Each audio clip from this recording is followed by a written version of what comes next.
കോൺഗ്രസിനെ നയിക്കാൻ ഒരുപാട് മുതിർന്ന നേതാക്കന്മാർ രംഗത്തുണ്ടാകുമെന്ന് നമുക്കറിയാം. ആ ഒരു സമയത്ത് ഇപ്പോൾ കെ മുരളീധരന്റെ പേരാണ് ഏറ്റവും കൂടുതൽ ഉയർന്നു കേൾക്കുന്നത് വട്ടിയൂർക്കാവില്. കാരണം ഇപ്പോഴും ഔദ്യോഗികമായി സ്ഥിരീകരിച്ചിട്ടില്ലെങ്കിൽ പോലും വട്ടിയൂർക്കാവിൽ ഇതിനു മുൻപ് 2 തവണ വിജയിച്ചത് കൊണ്ട് തന്നെ കെ മുരളീധരൻ വീണ്ടും ഇറങ്ങി വട്ടിയൂർക്കാവ് തിരിച്ചു പിടിക്കണം എന്നുള്ളൊരു ലക്ഷ്യമാണ് ഇപ്പോൾ കോൺഗ്രസിന്റെ ഭാഗത്തുനിന്നുണ്ടായിട്ടുള്ളത്. പക്ഷേ കഴിഞ്ഞ കുറച്ച് ദിവസം മുൻപ് ഈ പറയുന്നത് പോലെ കെ മുരളീധരൻ പറഞ്ഞൊരു കാര്യം ഉണ്ടായിരുന്നു, മത്സരിക്കാൻ സാധ്യതയില്ല അല്ലെങ്കിൽ തനിക്ക് മത്സരിക്കാൻ ആഗ്രഹമില്ല എന്നുള്ളത്. പാർട്ടി നേതൃത്വം പറഞ്ഞാൽ ചിലപ്പോൾ മത്സരിക്കും.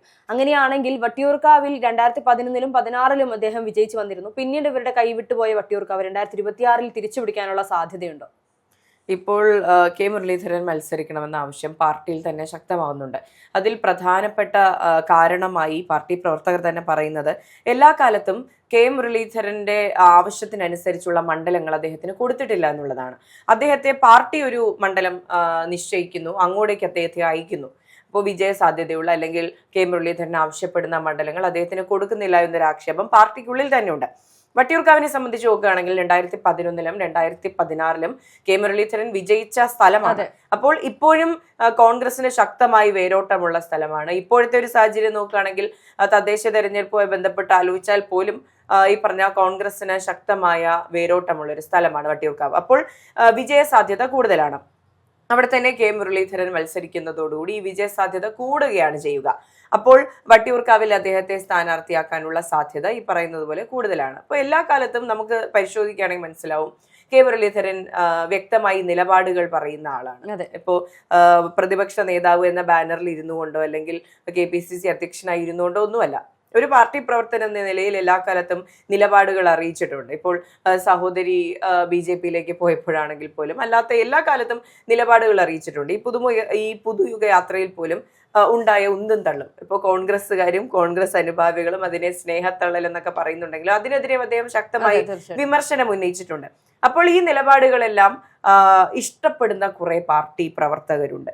അത് തന്നെയാണ് വട്ടിയൂർക്കാവിന്റെ ഈ ശക്തി എന്ന് പറയുന്നത്. അവിടുത്തെ വ്യക്തികൾക്ക് കെ മുരളീധരൻ എന്ന വ്യക്തി അറിയാം, അദ്ദേഹത്തിന്റെ രാഷ്ട്രീയ പാരമ്പര്യം അറിയാം, അദ്ദേഹത്തിന്റെ പിതാവിന്റെ രാഷ്ട്രീയ പാരമ്പര്യം അറിയാം.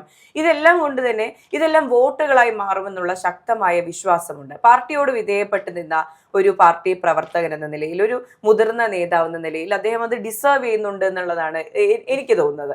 ഇപ്പോൾ വട്ടിയൂർക്കാവിലെ സീറ്റ് വിജയ സാധ്യതയുണ്ട്. ഈ വിജയ സാധ്യത വലിയൊരു വോട്ട് ഷെയറിന്റെ ഡിഫറൻസ് ആയി അല്ലെങ്കിൽ ഭൂരിപക്ഷത്തിലെ ഡിഫറൻസ് ആയി മാറ്റാനുള്ള കഴിവ് അദ്ദേഹത്തിനുണ്ട്. അപ്പോൾ അത് തീർച്ചയായും ഉപയോഗിക്കാൻ കഴിയണം. ഇപ്പോൾ എല്ലാവരും പറയുന്ന പോലെ കെ മുരളീധരനെ പാർട്ടിക്ക് വേണ്ട എന്ന് പറയുന്നൊരു സമയമുണ്ടായിരുന്നു.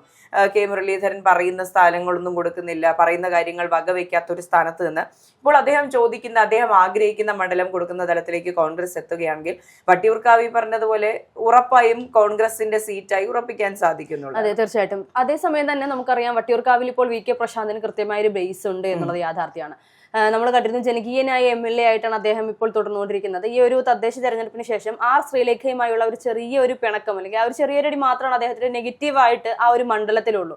അതിനപ്പുറത്തേക്ക് ജനങ്ങളുടെ ഇഷ്ടങ്ങൾക്കനുസരിച്ച് അല്ലെങ്കിൽ ജനങ്ങൾക്ക് ആവശ്യമുള്ളതെല്ലാം നല്ല രീതിയിൽ പ്രവർത്തിക്കുന്ന ഒരു MLA എന്ന നിലയിൽ അദ്ദേഹത്തിന് കൃത്യമായ ഒരു ബേസ് ഉണ്ട്. അതുപോലെ തന്നെ BJP-യും തെല്ലും ചേർത്തല്ല, അവിടെ കൃത്യമായ ഒരു ത്രികോണ പോരാട്ടം തന്നെ ഉണ്ടാകുമെന്നാണ് അറിയാൻ കഴിയുന്നത്. അങ്ങനെയെങ്കിൽ ഈ പറയുന്നത് പോലെ BJP-യുടെ ഒരു കാൻഡിഡേറ്റ്, സ്റ്റാർ ആയിട്ടുള്ള ഒരു കാൻഡിഡേറ്റിനെ വട്ടിയൂർക്കാവിൽ നിർത്താൻ സാധ്യതയുണ്ട് എന്നാണ് അറിയാൻ കഴിയുന്നത്. അങ്ങനെ BJP-യുടെയും A ക്ലാസ് മണ്ഡലമാണ് വട്ടിയൂർക്കാവ്. എല്ലാവർക്കും A ക്ലാസ് മണ്ഡലമായ വട്ടിയൂർക്കാവിൽ ഇതുപോലെ ഒരു തോൽവി, പൂർണ്ണമായും വിജയം മാത്രം നമുക്ക് ഉറപ്പിക്കാൻ സാധിക്കില്ല. ഇപ്പോൾ VK പ്രശാന്തിനായാലും കെ മുരളീധരനായാലും അല്ലെങ്കിൽ BJP സ്ഥാനാർത്ഥി ആരാണോ അവരായാലും ആ ഒരു സാഹചര്യത്തിൽ ഈ പറയുന്നത് പോലെ ഒരു തോൽവി ഏറ്റുവാങ്ങാൻ വേണ്ടി മാത്രം അല്ലെങ്കിൽ തോൽവി വാങ്ങേണ്ടി വരും എന്നുള്ള ഭയം ഉള്ളത് കൊണ്ട് തന്നെ സ്വാഭാവികമായും മുരളീധരൻ മത്സരിക്കുമോ എന്നുള്ളത് വലിയൊരു സംശയമാണ്. ഇപ്പോൾ VK പ്രശാന്തിന്റെ കാര്യം പറയുകയാണെങ്കിൽ അദ്ദേഹം നമ്മുടെ പ്രളയ കാലഘട്ടത്തിൽ നമ്മുടെ തിരുവനന്തപുരത്തിന്റെ മേയർ ആയിരുന്നു. അതെ, ആ സമയത്ത് എനിക്ക് തോന്നുന്നു, ആ സമയത്ത് നമ്മുടെ കളക്ടർ എന്ന് പറയുന്നത് വാസുകി IAS ആയിരുന്നു. പാരലായിട്ട് 2 പ്രളയ റീഹാബിലിറ്റേഷൻ, അതുപോലെ തന്നെ ഇതിനു വേണ്ടിയിട്ടുള്ള മറ്റ് രക്ഷാപ്രവർത്തന കാര്യങ്ങളൊക്കെ ചെയ്യുന്നുണ്ടായിരുന്നു. അപ്പോൾ അപ്പോഴുണ്ടായിരുന്ന ഒരു ഹൈപ്പായിരുന്നു മേയർ ബ്രോ, അദ്ദേഹം ലോഡ് കണക്കിന് സാധനങ്ങൾ നമ്മുടെ വടക്കൻ കേരളത്തിലേക്ക് അയക്കുന്നു. അങ്ങനെ കുറെ കാര്യങ്ങൾ ഉണ്ടായിരുന്നു. അതിന് കൃത്യമായ PR നടത്തി ഒരു മേയർ ബ്രോ എന്നുള്ളൊരു ടൈറ്റിൽ തിരുവനന്തപുരത്ത് ഉണ്ടാക്കിയെടുത്തു. അതിൽ നിന്നാണ് തുടർന്ന് വരുന്ന നിയമസഭാ തെരഞ്ഞെടുപ്പിൽ അദ്ദേഹം MLA ആകുന്നതും പിന്നീട് MLA ബ്രോ ആകുന്നതും. അപ്പോൾ ഈ ഹൈപ്പ് ഉണ്ടായിരുന്ന ഒരു കാലത്താണ് അദ്ദേഹത്തിന് ഈ പറഞ്ഞ സ്റ്റാർ വാല്യൂ ഉണ്ടായിരുന്നതും അതുപോലെ തന്നെ ജനങ്ങൾക്കിടയിൽ വോട്ട് ലഭിക്കാനുള്ള വലിയൊരു സ്വീകാര്യത ഉണ്ടായിരുന്നതും.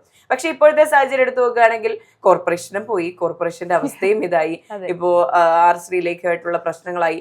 അതും പോട്ടെ, ആ വാടക കെട്ടിടവുമായി ബന്ധപ്പെട്ടുള്ള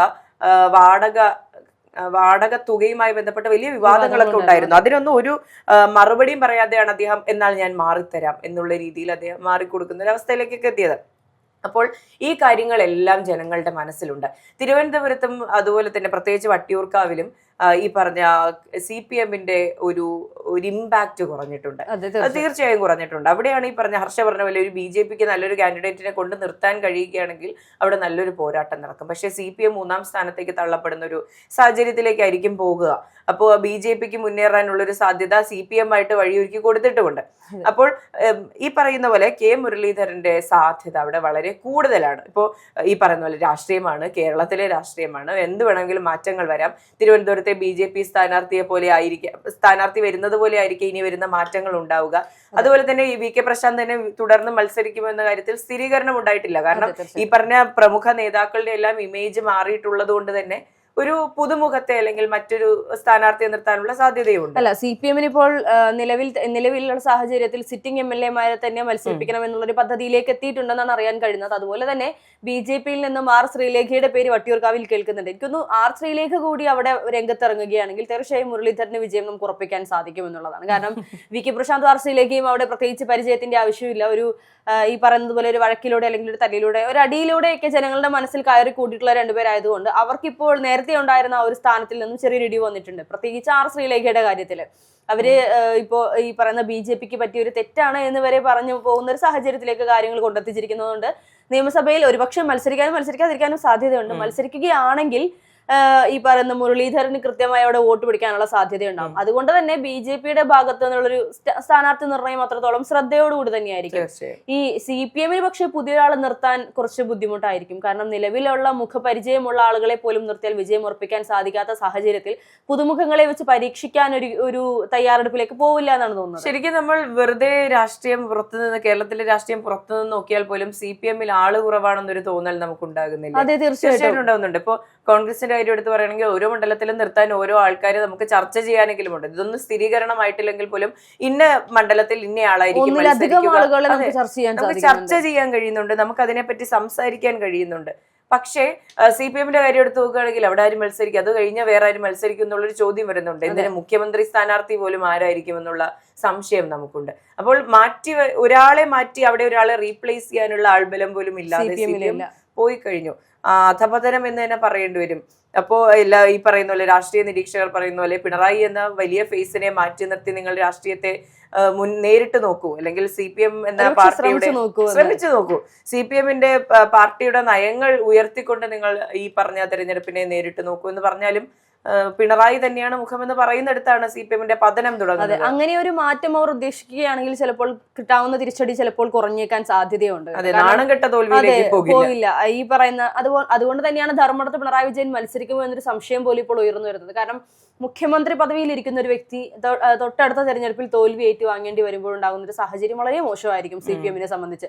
അപ്പോൾ അതുകൊണ്ട് അങ്ങനെ ഒരു റിസ്ക് കൂടി ഇനിയിപ്പോൾ എടുക്കുമോ CPM എന്നുള്ളത്. കാരണം CPM-നകത്ത് തന്നെ കൃത്യമായി അറിയാം പിണറായി വിജയൻ മുന്നിൽ നിന്ന് ഈ തിരഞ്ഞെടുപ്പ് നയിക്കുകയാണെങ്കിൽ എന്തായിരിക്കാം ഈ പറയുന്ന എഫക്ട് എന്തായിരിക്കാം എന്നുള്ളത്. കൃത്യമായി തോൽവി ഏറ്റുവാങ്ങുന്നത് ഉറപ്പുള്ള കാര്യമാണ്. പ്രതീക്ഷിക്കുന്ന മണ്ഡലങ്ങളിൽ പോലും വലിയ പ്രതീക്ഷ വെക്കാതെ ഒരു 50-50 ചാൻസിലാണ് CPM മുന്നോട്ട് പോയിക്കൊണ്ടിരിക്കുന്നത്. അതുകൊണ്ട് അങ്ങനെ ഒരു മാറ്റത്തിലേക്ക് പോവുകയാണെങ്കിൽ അപ്പോഴും വലിയൊരു ചോദ്യം ധർമ്മടത്ത് പിന്നെ ആര് മത്സരിക്കും? ധർമ്മടത്തെന്നല്ല, കേരളത്തിലൊട്ടാകെ നിലവിലുള്ള MLA-മാരെ മാറ്റി പുതിയ ആളുകളെ കൊണ്ടുവരാനെങ്കിൽ ഈ 140 മണ്ഡലങ്ങളിൽ മത്സരിക്കാൻ ഒരുപക്ഷെ CPM-ന് ആള് തികഞ്ഞെന്ന് വരില്ല. കാരണം ഇന്നത്തെ ഒരു അംഗബലം അനുസരിച്ച് CPM-ന് അതാണ് ഇപ്പോഴത്തെ അവസ്ഥ. ആളില്ലാത്തത് കൊണ്ടല്ല, പക്ഷേ മത്സരിപ്പിച്ചാൽ വിജയം ഉറപ്പാക്കാൻ സാധിക്കുന്ന ജനങ്ങൾക്ക് അറിയുന്ന ആളുകളെ കിട്ടാൻ കുറച്ച് ബുദ്ധിമുട്ടായിരിക്കും. നമ്മൾ പരിശോധിച്ചു കഴിഞ്ഞാൽ CPM പ്രവർത്തകരും CPM അണികളും ഒരുപാടുണ്ടെങ്കിലും കുറച്ചുപേരിൽ മാത്രം ആ ഒരു മുഖം ചുരുങ്ങി പോകുന്ന ഒരു സാഹചര്യമാണ് CPM-ൽ നമ്മൾ കണ്ടുവരുന്നത്, ഫേസ് വാല്യൂ ഉള്ള മുഖം എന്ന് പറയുന്നത്. പക്ഷേ കോൺഗ്രസിനെ സംബന്ധിച്ച് മുരളീധരനല്ല അവിടെ മത്സരിക്കുന്നതെങ്കിലും ചൂണ്ടിക്കാണിക്കാൻ ഒരുപാട് പേരുടെ പേരുകൾ, ഇപ്പോൾ ശബരിനാഥിന്റെ പേര് കേൾക്കുന്നുണ്ട്, അങ്ങനെ ഒരുപാട് നേതാക്കന്മാരുടെ പേര് അവിടെ കേൾക്കുന്നുണ്ട്. അപ്പോൾ ഇനി കാണാൻ പോകുന്നത് കൃത്യമായി വട്ടിയൂർക്കാവിൽ ത്രികോണ പോരാട്ടം തന്നെയായിരിക്കും. അങ്ങനെയെങ്കിൽ സ്ഥാനാർത്ഥി നിർണയത്തിന് ശേഷം നമുക്ക് ആ ഒരു സമയത്ത് അറിയാൻ സാധിക്കും ആർക്ക് വിജയ സാധ്യത കൂടുതൽ ഉണ്ടാകും എന്നുള്ളത്?